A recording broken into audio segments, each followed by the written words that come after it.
6:15 or possibly even past.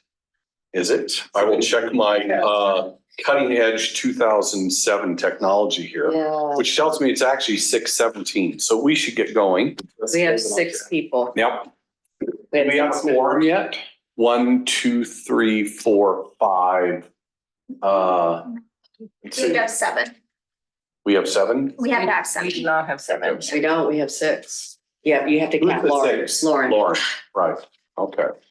So we can't approve the minutes, but you guys can keep going. Well then, rather than waiting to see if we get the awesome opportunity to officially approve something that I'm sure nobody has any complaints about. Though, I mean, we can, without officially approve it, we can ask, has anybody looked at the minutes and does anybody have any concerns about them? There is only one edit. I misspelled something and Lori pointed that out, so I just made that edit, but that's okay. it. Yeah. All right, great. Thank you for doing that. Do we have any other announcements? Hi, Tom. Tom is here. Okay, we made it. Okay, so we now officially have 7. So with the quorum, well, first of all, once again, are there any announcements? Okay, lacking any announcements, we'll go on to approval of the minutes. And Liz already mentioned the one error that she corrected. Did anybody else have anything else to say about the minutes? Hearing nothing, do I have a motion to approve the minutes? I'll move that. Second. Okay. Okay, thank you. Motioned and seconded. All in favor of approving the minutes, say aye. Aye. And I don't hear anything from Laura and Tom, so I'm going to assume that that's an approval. There we go. So let's move on to discussion items. Apparently there is a presentation on Midwest hemp technology. Yeah. So I'm sorry, I actually moved the agenda around because I know Carmine had a time making sure we had enough time for that. She might have had to jump out earlier. So the updated agenda does have Riverfest sustainability. So if you want to start us off. Absolutely. Let's go to that. Thank you so much for accommodating my schedule and for welcoming me to this conversation. It's a joy to meet you. And I'm Carmine Turnus. I just come from the world of education. I was the dreaded high school English teacher, librarian at Emporia High School for many, many years, and moved to Wichita and met Lori and some fabulous people. And I'm on the Riverfest Sustainability Coalition. And I just want to thank you for your support of any festival in Wichita, bringing people together. And we have a recently formed coalition about sustainability. And our goal is very much like you, to have a great opportunity for people to spend time in Wichita, to celebrate, to enjoy each other's company and talents and culture. But we also want to reduce our environmental footprint. We feel that there's too much waste and that we can do better. So we'd like to conserve energy. We'd like to invest in renewable energy. We'd like to improve our recycling. And so one of the things that happened more recently is there are water refill stations, free, complimentary, so people can bring their water bottles or containers and fill these. They don't have to buy from the vendors. Of course they can, but they can have that opportunity. And last year we were able to get some recycling done with vendors with cardboard, but we didn't get very far. So I'm appealing to you for your sense of wisdom, for your sense of connections. This year we had a tentative, a hopeful agreement, not necessarily an official memorandum, to have all the aluminum cans recycled and donated to the Kansas Humane Society. What we haven't been able to do is secure the bins. The Kansas Humane Society will pick up all of the aluminum cans for us, but the Humane Society doesn't have additional bins available, and they can't get those constructed or assembled they don't have those ready for us, but Shauna has been great to communicate with us about that. And so we're just making little inroads. The next thing we wanted to do was try to get all the plastic bottles. We know we can't get everything that is compostable at this stage. We're still in the invention stage, trying to innovate, and we really need to educate people. You are wise and wonderful, and you probably can just have your leadership skills, get all these people to behave responsibly, and haven't found a way to navigate that particular water. So we're still working on moving forward. So I'm here playing for you to look at our website, and if you know someone who wants to volunteer, it's on here. I think I sent Ethan the link, so it's in the minutes and you can see how to volunteer. And we are very grateful for the sponsors. And Lori has been, of course, been a person behind all of this. So that's just kind of my little plea for your help, and I'm open to suggestions, and I will work. I'm not afraid of work. I just can't manage everything. Does anybody know if the bins that the Humane Society has set up at different locations around Wichita? There's one near downtown at the Tag Center on Douglas and Meridian. They're not like bolted into the ground, are they? I mean, Shauna do said we they know? did, yeah, Shauna said they didn't have the, I don't know, if the equipment or the manpower to relocate them. Because that was my question, because we just have like a substitute, just kind of some revolving. I mean, if it's a transportation thing, then it might be a matter of, speaking to somebody in the city and, seeing about a truck being available to move them. Manpower, I mean, I don't know. I mean, are they really that heavy?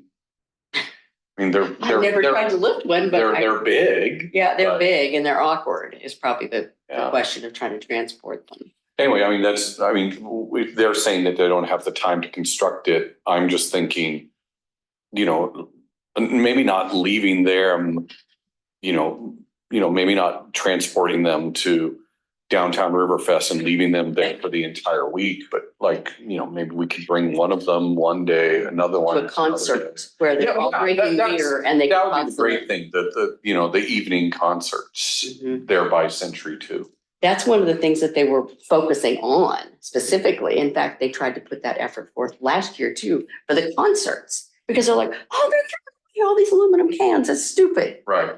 But trying to get, part of it is aesthetics as well. Those big things are not necessarily pretty, right? I mean, you've seen them. So they're trying to make it look River Festival-y, right? So there's that, get it there, but then they'd have to, that was one of the concerns that we heard from the director there at Riverfest, was that they don't really look very River Festival-y. So we'd have to try to figure out how to modify them or something to make them Is look. that something from last year, or is that something that is a present concern about making use of those bins? Because I guess my first reaction would be the food trucks, generally speaking, don't look River Festy either. You could just put the bin somewhere by one of the food trucks, but. I'm not sure how to be eloquent, but I think there are some people who have a finer view of how recycling should be done. Like, it's not my problem. I don't want to see it. I don't want to be associated with it. It's trash. And so the thing is, other communities have done this. You've probably been to Tulsa or Omaha or Oklahoma City or other places where they have, I mean, even on Newman campus, they have bins that are labeled and people follow them, and they're not abused. It's a simple signage and a cute graphic, and it's just educating people. So I don't have the solution, but one idea, but I don't have an in with an implement dealer or ATV people or golf carts. But if we could get some of those, Prairie Land Equipment kind of vehicles that have the little wagons, that would be kind of cute to have, like one by the kids, one by the old library, and then one closer to the food vendors. So that's not like it's an effort to walk to one of those bins. And then it would be visible. This is only aluminum cans, like when you go by Dick's Sporting Goods and you see that giant bin. It's only aluminum cans for the Kansas Humane Society. Is it, who benefits? So typically, like, you turn in your cans, you get some money back. Is there a vendor that at the end of the day benefits from this, from the recycled aluminum per se? Or? Humane Society would if it was will be the them. Humane Society. It would be if they were able to Okay. do it. So I mean, I think about. But the River Festival I mean, I might think be about, able to like, use that too. Recycling, like this seems like a good sponsor opportunity to have somebody underwrite. That does seem like that, doesn't it? So that would be my recommendation is to. It's already been tried. I think Nancy's been working hard to try to find somebody to help subsidize that. Excuse me, it would seem like Humane Society would benefit a lot from having their bins out there. And we've already, Parks Department and operations, Public Works have vehicles, they've got tractors, they've got trucks. They could easily haul, if you made a request to operations, Public Works, I don't see why they couldn't move things around because there's so much other operations being done downtown there. Well, remember that the River Festival is not the city of Wichita. I know that, but Wichita benefits from that, and Public Works could help participate in that if they were asked, probably nicely. Well, if the primary, we haven't. if the primary obstacle to making use of the bins that actually exist is an aesthetic thing coming from, within the Riverfest organization, then, us making arrangements with the city isn't going to make any difference. But if the Riverfest organization is going to be supportive of just getting those bins there so that you don't miss out on the recycling opportunity, then, I assume Tom is right. At the very least, what's the worst the city can say? No, we're already overcommitted. Well, then I guess it won't happen, but.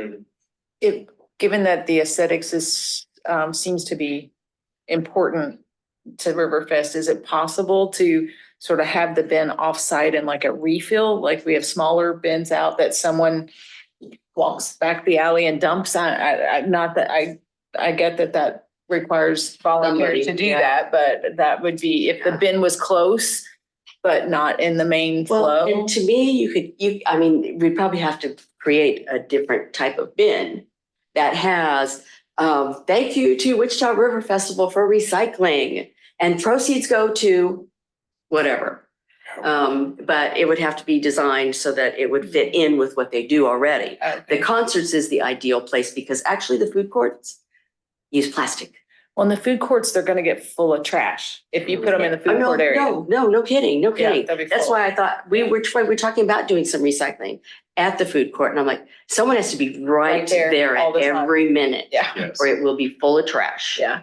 And that's the issue. I know that they've looked at Boy Scouts, Girl Scouts, organizations that they thought might help, but That's a big that's a commitment. big commitment. That's a huge commitment. This thing goes for 9 days Mhm. and all day at the food court, and then the nights. It's a huge commitment. So it's hard to find enough people to man something like that. So that's kind of what's happened So with it's that, I to think. focus on the concert nights and those, when you got those big Would make crowds more gathered. sense, Yeah. because there's all those cans. Mm. Lots more cans. You don't sell liquor in plastic bottles. It eats it up, Mhm. right? It has to be metal.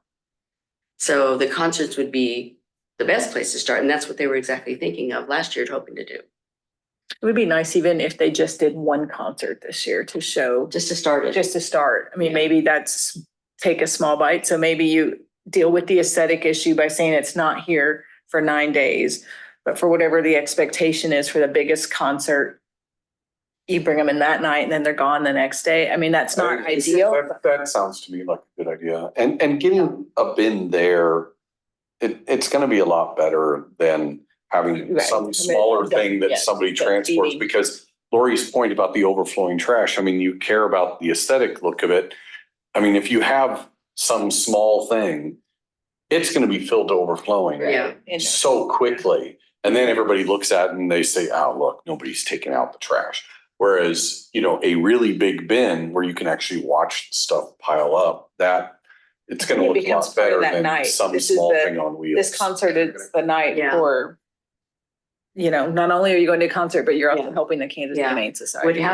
We'd have to try to figure out how to get their bins, which they've got where they have them. And if people go there and don't find them, they're gonna leave little bags of cans there. They won't take them back home. Mhm. So I don't really recommend moving one of them away from where they already are, because people depend on that. I don't think they depend on them for that amount of time. We're not talking moving them. Yeah, forever. because I would if we don't move any of the existing ones, then you're saying we We'd gotta have to- build one. We'd have to build one, and part of the problem is, do you know if they found a new warehouse space? I do not know. I don't know that either, but they've lost their warehouse space. I think The you river move festival. one for a short So they period of need time. some space. Oh, If to really? do something like this, we would Yeah. need space to house it. Yeah. So we'd have to figure out how to do something collapsible or something that would be easier to do. Or But they could just use you it after you move just one of decorate the existing bins for a night. For a couple nights, right? I think there's probably one that gets less traffic than most. There's probably really popular ones, some that are less. Well, popular. even ones that are really popular, I mean, they can't compare to how popular a concert night would be. It's true. And you just move it there for one night, then you take it back the next morning. Yeah, we're still in the same boat though, how to move it. Well, I think that's where you utilize city resources at Public potential Works. public works. Yeah, You at least try. we'd have to suggest that to see, she's probably got contact with Public sure. Works. Yeah. Well, Um, Lizette but- works for them. This sounds good, but it's less than 2 weeks away. Yeah, Also. So there's a lot of finagling to do at this point. It's awfully close. Yeah. So this year might be too soon to try to do this. No, it's But- not too soon. We gotta try this year, at least get one of them out there for one night. For one Public concert. Works can help with that. And then we challenge them next year to get the design, the color they want, everything set up so that a month ahead of time, they've got the container ready. Can I send you the contact info for the Riverfest, Tom, so you can suggest this? I'm we, gonna be out of we've got town next someone, week. we've got someone from the You organization. do have someone No, else. He's not from the That's organization. he's that's on the board mission like I of am. this board is to make a recommendation on that. Oh, Yeah. okay. Yeah, neither of us work for Sorry, I the misunderstood. Riverfest, but I shouldn't tell you. but this is something that they've been working on already. They've been working on this already. So I'm assuming they've exhausted all their options. So looking for something different. But don't you guys have an avenue back to them as a representation? So, I mean. Oh, yeah, that's you why I was go back suggesting to- Tom could talk to them, should talk to Nancy, but Oh. I mean, that's, I know that's why Carmane's here, is to get something tangible that we can give them. And I don't know.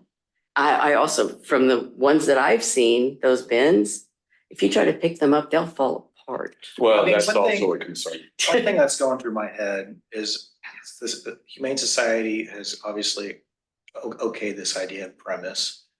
They have volunteers. That's an incredible branding opportunity for them. Why can't they take some ownership in this and the aesthetic of it and use their volunteer base to manage the logistics of it?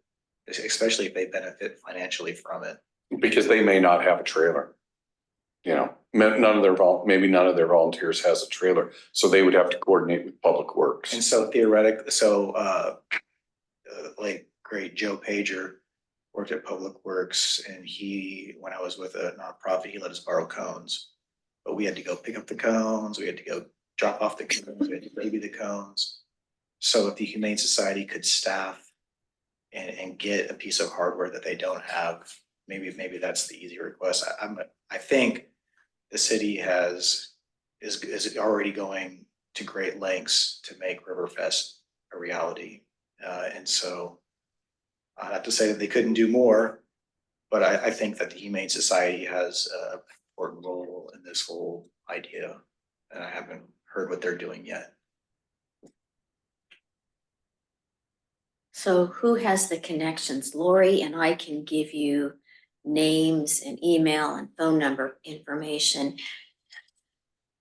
But who do we contact at Public Works But and Tom, how do they Tom, do that? Will you be the face of this moving forward, or collectively, is there someone else we can have as an advocate for this.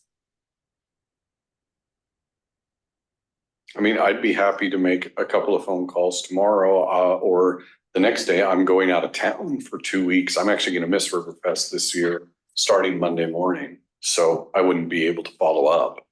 But I mean, I could certainly make some calls if nobody else wants to. And what is it that I'm asking?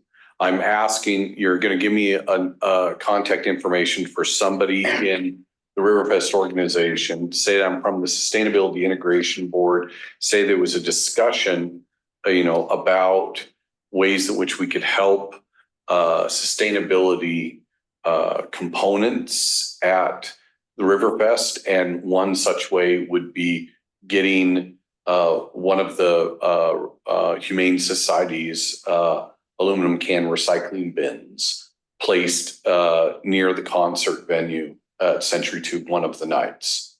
Would you have any objection to that if we could arrange it? And if they say, yeah, we have objections, then it's dead in the water. If they say, no, we don't have objections, then I guess the next call needs to be to Public Works and to the Humane Society. Well, Shanna Ireland made it clear that they wouldn't be able to relocate bins. So we need another. So that was never an option. Okay. Right. No, she's with Humane Society. Oh. She's with the Humane Society, and she was so willing and excited to make this work, to make this happen. And so I have her contact information as a recipient, but I don't think that they will be able to provide any kind of. Well, okay. You're not the only ones in town who collect cans. I mean, Valley Center has a can collection thing as well that sits up there. I don't know exactly where it is, but there's other groups that collect cans. There's one for homeless people. There's one for vets that I've seen around. So if Humane Society wants the money but don't want to put any work into this, I'd say let's find somebody else who can do that. Can you send me the names of the places you're talking about, Tom? Because I'm not familiar I with them. don't recall. I mean, I've driven past them before. I mean, but I think I'm the same way. All of the bins that I can think of, I mean, I'm pretty certain all of the large bins that are designed to collect aluminum cans that I have seen have had Humane Society on them. Yeah. I'm Here in not town we do. remembering. Is anybody else besides Tom? Yeah, I'm not sure I'm remembering seeing something besides. I can drive by Valley Center tomorrow sometime and see, because I know I've seen it there somewhere, that there is a Valley Center animal not Humane Society, but whatever. And I don't know anybody there. I just know that, I mean, there's probably a sign with a phone number on it or something like that. But if you could at least confirm the name and share that, then maybe one of us could follow up there. Yeah, we can always look and see who it is. Yeah. Humane What's that? Society doesn't seem that willing to participate in this. And also I have like few points, the discussion right now is mainly about solid waste for the cans and the bottles. But we have other waste coming out from the festivals, like the food waste. Yeah. We have a lot of vending trucks, a lot of cooking oils will be crushed end of the day, and it's very, very hard to treat, we can recycle that. I'm not sure, are there any obligations from the vendors to kind of handling this waste coming out, food waste, oil waste, It's interesting because I've had personal conversations with people working at the booze truck or whatever. And initially they'll make an effort. I'll say, hey, if I give you this bag, will you just put some cans in it for, the little neighbor in the Girl Scout group? Yeah, they do. And so they start and they put about 24 cans in it, and then they get busy and they forget. And so there's not the follow through. And of course there isn't the signage that's important. And you're correct. There's so many other kinds of waste also that need to be addressed. Yes. I really thought that we could get the cardboard finalized and clarified for this year, because there are some cardboard companies in the community that repackage. They love cardboard because they make it work for their business. And again, I don't have the intel. I've made some contacts, some phone calls, some emails, and they're just dead because I don't have an important Well, name. Nancy knows who they are because they've done cardboard recycling. In fact, I asked, it was for the vendors, the food vendors to put Right. cardboard in. So I asked them, where is it? Because we can't see it. Yeah. When- So when they you- led me back to the back behind the food trucks and that's where it is. Exactly. Great big one with Texas Reds barbecue meat in it. So they're not very good at doing it, but most of them did a good job, other than this one guy. So they have done it before. I don't know who they dealt with. Was that just last year? What I think it might have been 2 years ago, but I know they've done it. And I think that they probably do that each year for the vendors to put their big boxes that once they get their food out of, you know? Hmm. And they have, I mean, it's a great, big, huge bin. So it was full when I saw it. Hmm. Of course, it had barbecue in it, but most of them had done a good job with it.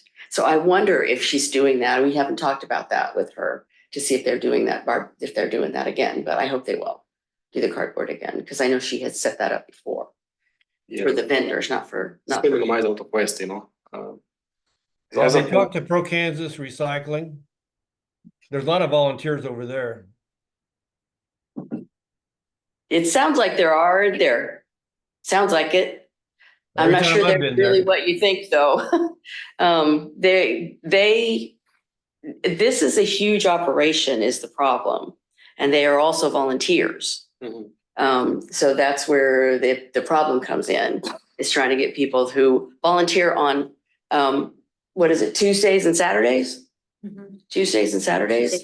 Tuesday, Thursday, Saturday for 4 hours to then agree to come and do this and be out half the night. And so I don't know. Someone buys that. I mean, the cardboard recycling is a huge business in this city. Lots and lots of businesses have the cardboard recycling in their parking lots back behind. So that's whoever it is that they deal with that takes those.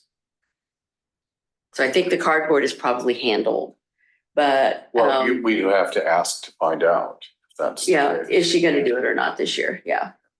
Yeah. Last year I missed the River Festival, and I'm not sure. Do you have a information desk for the city so we can start educate people about sustainability? Do you have some activities like that? But wait, are you? I must how- like- Is this specific to Riverfest? Yes. Do you have like any representation over there? So in terms of information desk, You don't For the know, I mean, city. I was not there. I lost. I don't think so, because it's not the city of Wichita. It's a Okay. separate organization. Mhm. So I don't think that they do. But it's approved by the city, right? It's what? Approved by the city. Well, yeah, they have to block off the whole downtown practically. So yeah, the city approves of it. Mhm. But the Riverfest people are the ones that are in charge of getting everybody there, doing all the electricity, all that stuff. Okay. So I don't know. I mean, I'm trying to think, I mean, I don't know. There are usually, are there not, at least some civic groups that do presentations of different sorts during Riverfest? I thought Are that there? was the case. Maybe I'm wrong. Well, I was hoping we could connect with the Wagon Masters, but I've been unsuccessful with that communication as well, because they have a great deal of waste when they have events. All their cans for their chili cook-offs and and their cardboard and some other things. And it's just very slow to move the needle.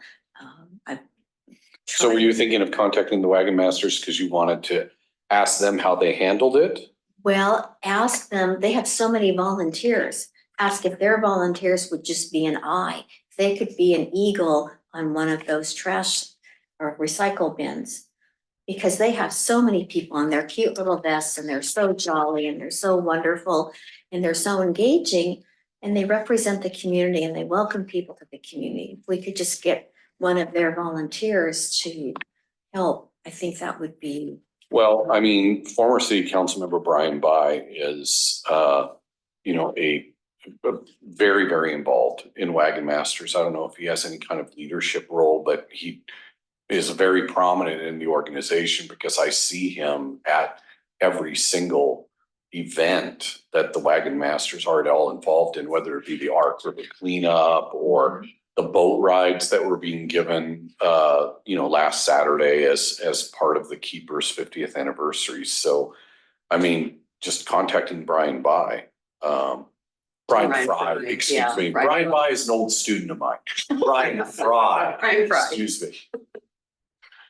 Yeah, All I have is the city council email, so that won't work anymore. I think I have a number for him somewhere, or maybe I just talked to him by Facebook. I don't know. I don't know how. That's possible. how I Yeah. get in touch with him.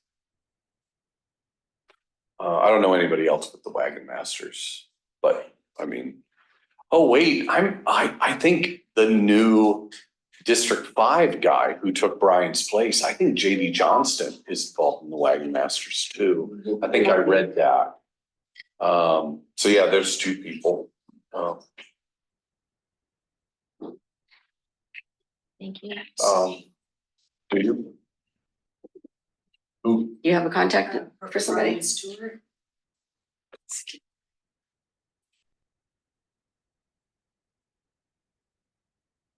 If you give me, I can send you what contact information I have for JB Johnston and Brian Fry. If you want to give me your contact information, I don't have it with me here. Great, thank you. Sure. And Lori, I'll let you be the communicator. And If anybody has ideas that we can actually CC make happen. me in this communication, I will work, I will help, I will promote, I will support. Because it's a great opportunity for this community to start moving in that sustainable, direction and moving in that path. Just use your Gmail address right here. It'd be Okay. interesting if at some point the city made that a condition of permitting. I mean, there has to, right, Would that they're be? applying for a permit to do this. There should be some. Lizette knows something. I know, No. I Oh, don't know shoot. anything. It's one of the things, Ethan and I have wanting to do and look into is making it a condition or making it like more favorable, like for if something happens, if you become like a green Yeah. and sustainable event. Right. So we've been Right. looking at like making a guideline or a green business program that would. Wait, so would this be something that would be part of the city's contract with an organization like Riverfest or even? Like their. Because I was thinking more in terms of like every individual vendor that participates in the event has to commit to, like having a recycling bin or something like Yeah, that. I think it depends kind of like how the language is written, but it is something Ethan and I have looked into is just, making it for things that the city itself can affect and then also doing like a green business program and how to get certified in that way. But it is something we looked into.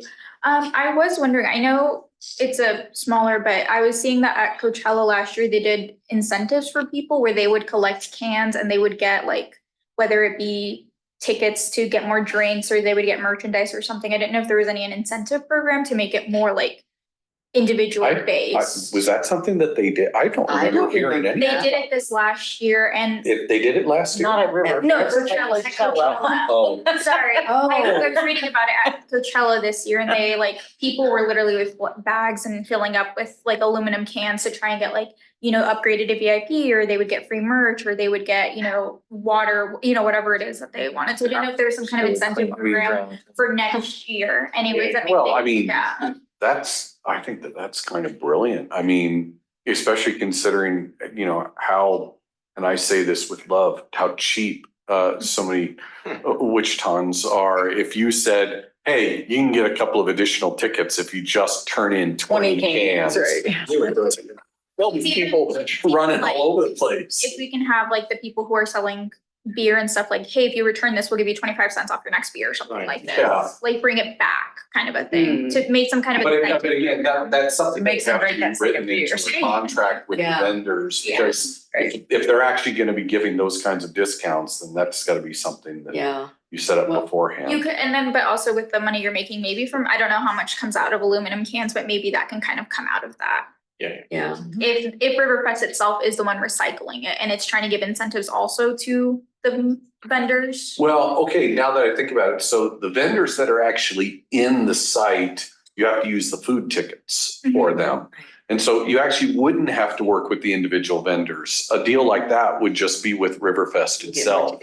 Just kind of say, hey, if you 5 additional, food tickets for every 100 cans or something like that. Or earn a button. Or earn a button. Right. Yeah, I like that. Yeah, so Except you some- can't get on grounds without the button, so that probably Yeah. wouldn't. Or like maybe like a voucher for a free button next year. Yeah, I saw some videos, where people, they have kind of machines. You bought your cans or I've seen it. empty bottles, give you like Yep. cents, and they start building Yep. account on that. The city or county needs to do that.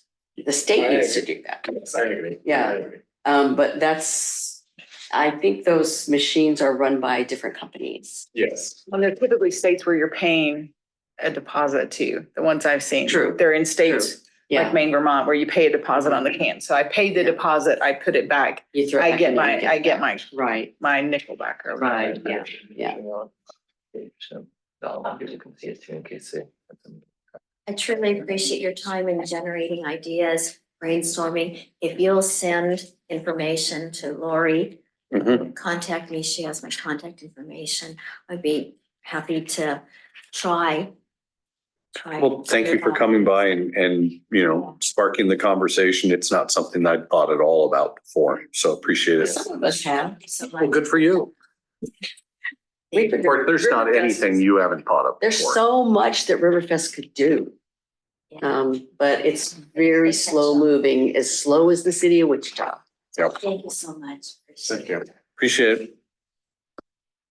All right, with that presentation from Carmine, I guess now we go to a presentation on Midwest hemp technology. Is that correct?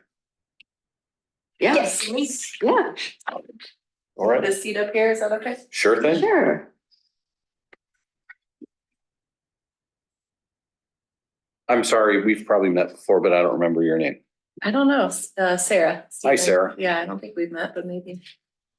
Lori helped me navigate my way here today. And I've also been trying to get in front of the materials review board.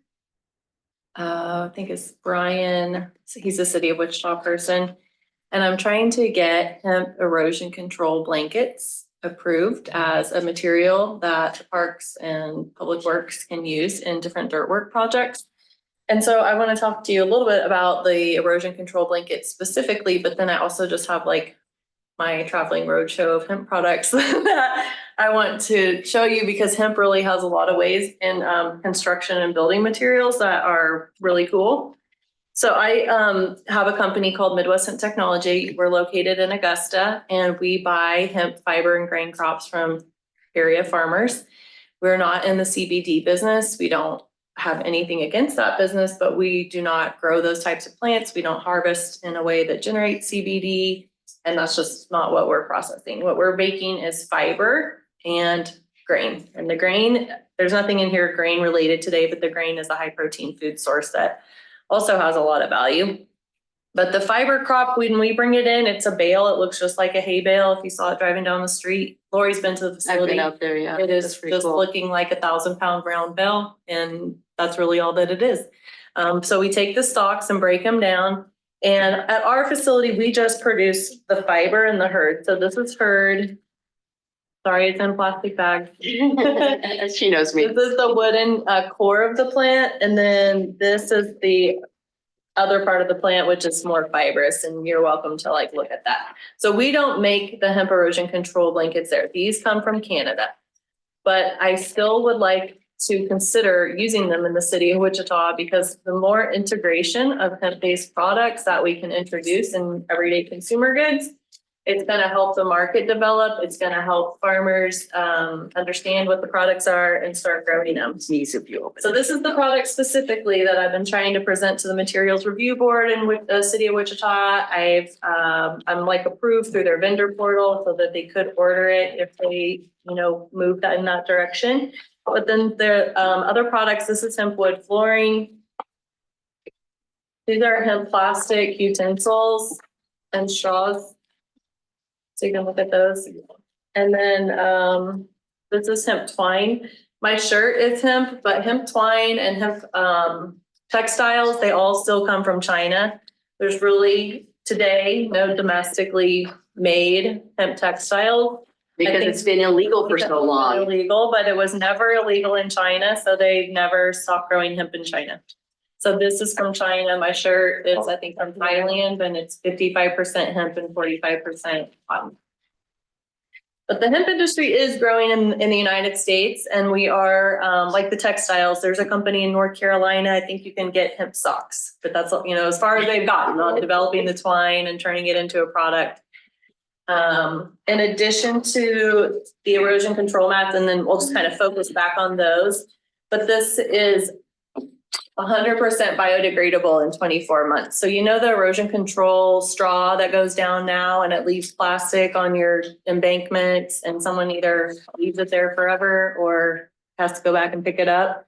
This would. No, they just leave it there forever. Nobody picks it up. Yeah, and it goes in the drain, so Yeah. this would completely biodegrade in 24 months. And you can plant like grass seed on top of it, and it's in the backing. This is a Raytheon natural fabric, and it will grow through. So the seeds will grow through. That makes it really strong, actually, because then your roots are down going in between here and the dirt and keeping your erosion. They also make tree rings, grow mats, which I think probably have less application to the city of Wichita.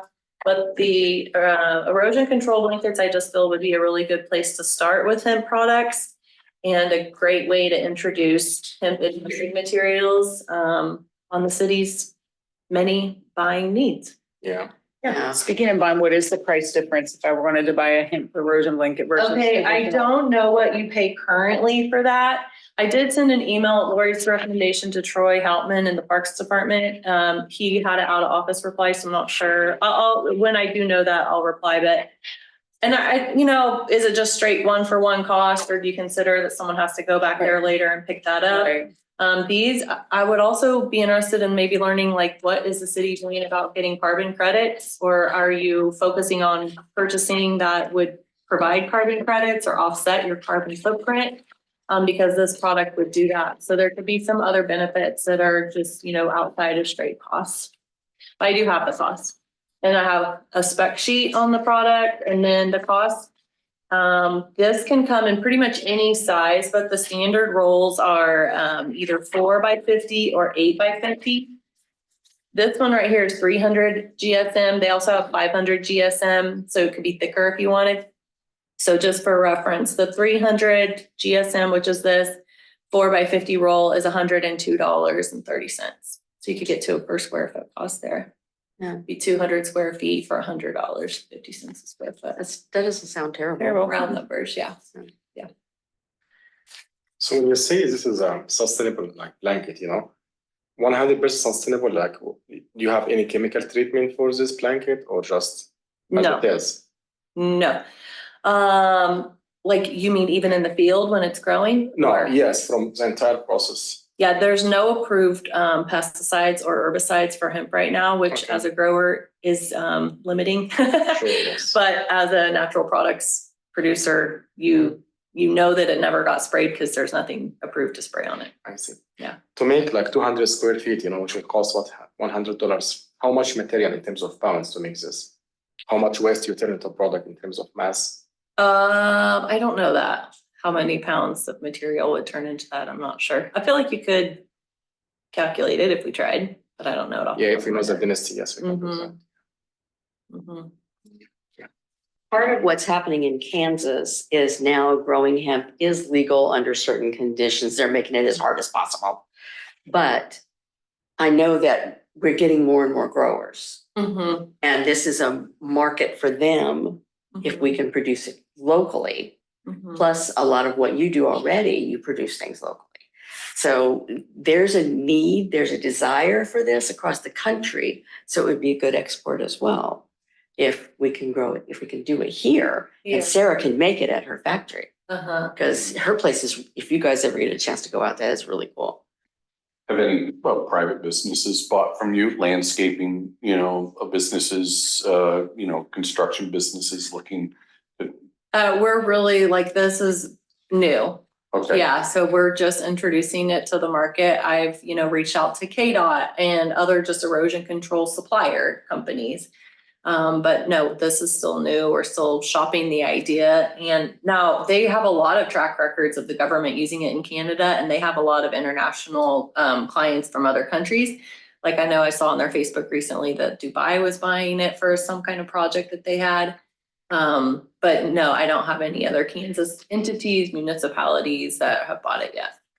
So on the city level, you say you've presented to them materials. No, I haven't. I'm trying to get on their board. Uh-huh. So what are the steps there? There's like an application that I filled out. I want to say it's Brian Hamill. Does that sound familiar?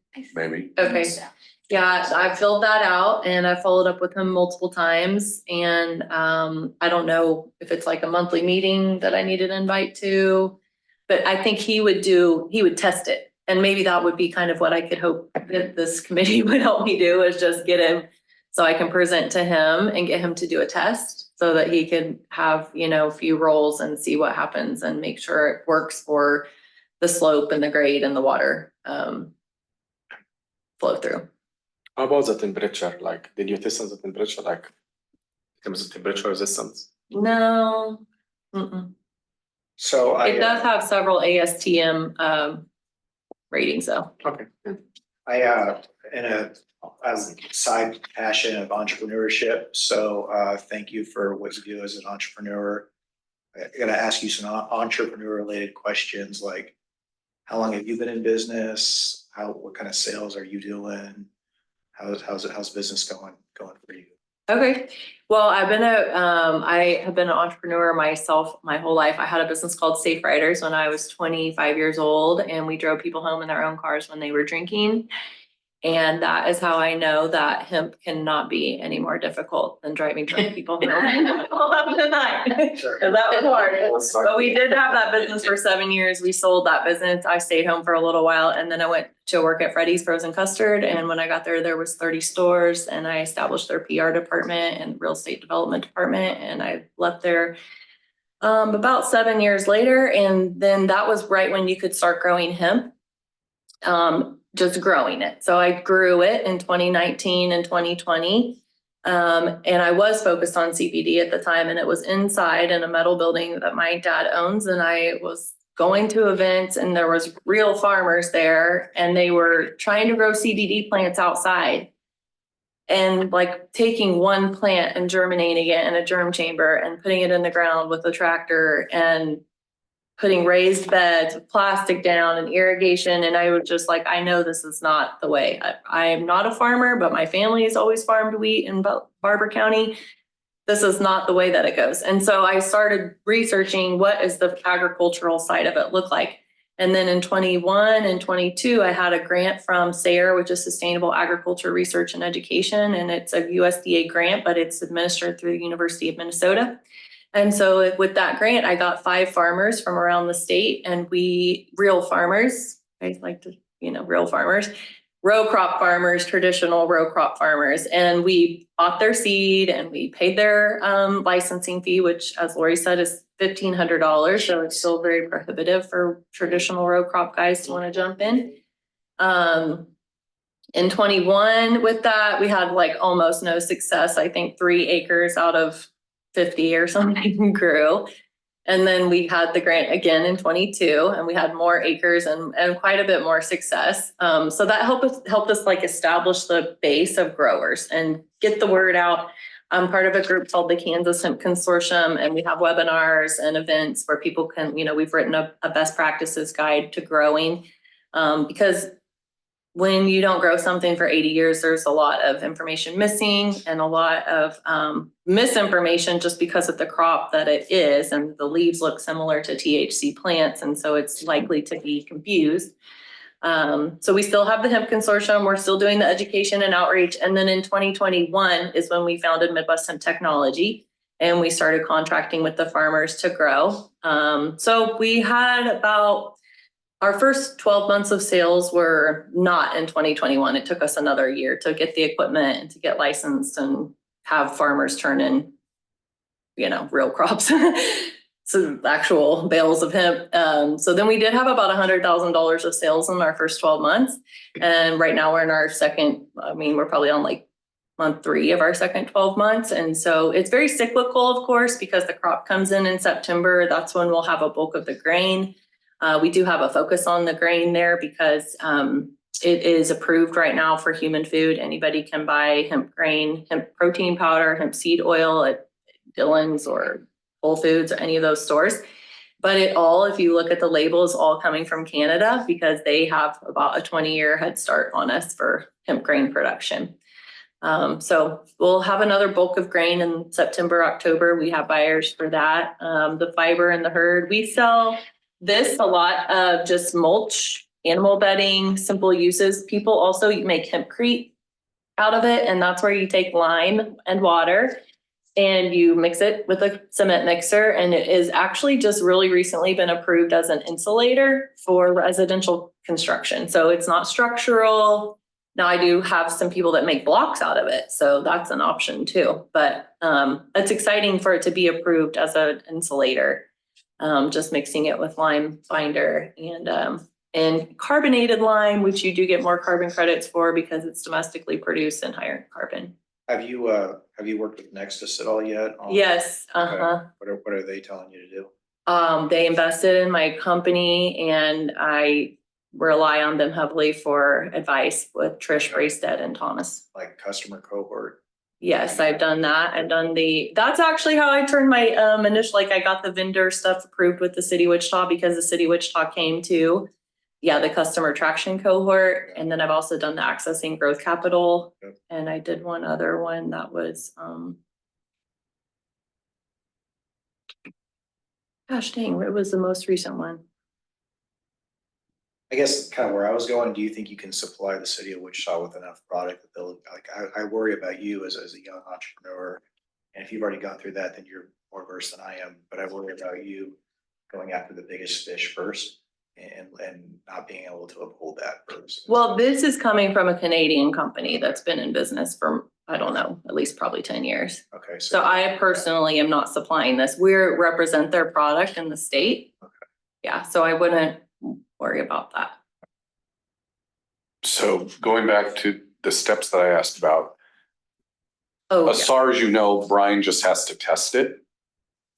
I think so. And I think he has to approve it and say, hey, we've tried this out. It works in these environments. And now the parks or the public works, the different departments would be able, this would be on their options for. Yeah, and then they would just see, what's, most cost effective, what's most appropriate for their project. So as far as you know, it's him, or does he have like a whole board of scientists that need to test the stuff? All I know is him. I think he's an engineer, so Yeah. I think probably Okay. he has the qualifications to do that. Do you have any idea who she's talking about? Yeah, so it's a board. So I don't know anything about the board and I think the only way this board specifically would come to play would be afterwards, maybe just advocate that the city use it once it gets approved, but that approval process has to be done by the board in and of itself. And there's not really anything, I think, any of us outside of that, because it has to be approved by them first. So I'm not sure. I think they meet every month as well. I'm not sure what their schedule looks like. I'm not sure how far out they're scheduling right now. I don't really work with that board at all or with How do we find out how to get her on the agenda? I guess I could send an email to Hamill. The problem is it would be going to the same email that yours does, because that's the only contact information I have for him. But I can try and send him an email just to see if he's gotten that request and saying the board has a special interest in seeing and just getting this before the board. Mhm. As citizens, we can bring it up at our individual dabs. Tell, our city council members, hey, there's this product that's looking to get approval from Brian or whomever. We think it's a good idea. Follow up, please. I think that would be really appreciated. And I did, Brandon Johnson was who told me, I told him I was kind of getting not any traction. And he told me to come here. He told me to talk to Lori and try to come here and see if it could be a recommendation, or just like you said, we're interested in knowing how this. I'd be happy to draft some kind of recommendation to send to Brian, but again, I don't know if, he would be able to even, I guess it couldn't hurt. I don't think it would hurt, no. But I can send an email. I suppose he could ask me, have you tested it? I would say, no. No, that's what we want you to do. I can send an email out tomorrow and see if I get any type of response, or to see if there's anyone else on the board that I can contact, and maybe just see when they're able to reach out, or kind of maybe what their backlog looks like right now, to see if I can find out any more information. That would be really helpful, I'm sure. Yeah, I think it would be very helpful. Cool. Mhm. Do you have any like ongoing projects with your product right now in Wichita? Like something to showcase your Like product? hempcrete building. The best thing I think is, we worked with K-State School of Architecture and Design for 2 years. And, there's a guy there named Michael Gibson, and he's really into net zero affordable housing. Okay. In small towns too, because it like small towns, it's really hard to build a $200,000 house because you can't support living there. And you can't sell it for what you cost to build it. So that's his niche was affordable net zero houses, but he was filling them with styrofoam for insulation. And he was like, I just, that is terrible. It goes against everything I believe. Totally not net zero. But so we worked with him and we gave him the herd. This is the herd. And then he bought the binder. And the first year we went up there to K-State and the students, these are 5th year seniors in architecture school getting their master's degree. And they built a floor panel and a wall panel. And then they ran it through all their simulations for bridging and R factors. And then the second year they built a whole, we called it the Hempcrete Casita, and it had the wood flooring in it. It has the insulation, which is another product by Denham Bring. It looks similar to this, but it's thick. That's from a Utah company, but we also can sell their products. It had hempcrete in the walls, hemp wool insulation, and the hemp wood flooring. And we had it at the state fair just last year for a weekend. And then it's in Dodge City right now, and it'll be coming to our facility in Augusta before too long. But that's a really good way, because once you're in there and you feel it and you see it, and of course, people come in and like, oh, if you get your house catches on fire, you're gonna get high and make dumb jokes. But then they do walk away with more information than they started with. And that is the goal of setting that up. Yeah. You'll have to let me know when you have that Yeah. stuff, I'm gonna have a little. because we could bring Sierra Club out to see it. Mhm. We tried to get it to Topeka before the legislature got out of session, because we're trying to get them to lower the fee for growers, because it is still.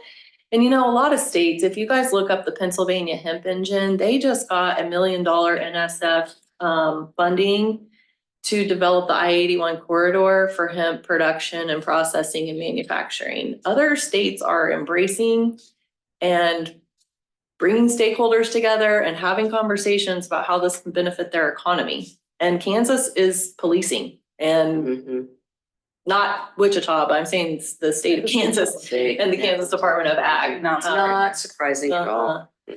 But I did get them just last week. We turned in a on the grain, a food grant with them with USDA, and KDA signed a letter of recommendation, which I considered monumental progress. Okay. Where they're concerned.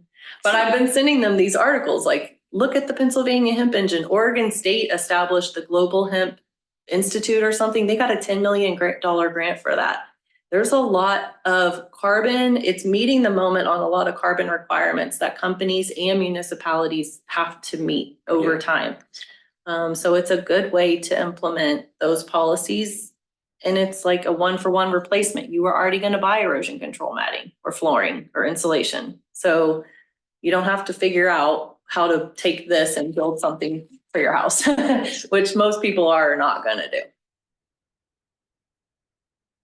Any questions? I appreciate your time and I appreciate your overall You have, efforts. others of those that I could, like the little flyers there. Oh, yeah. You guys can keep these or, There's one for Maybe I'll growing follow up. medium, which I don't think is that helpful to you because it's like grow cubes and stuff.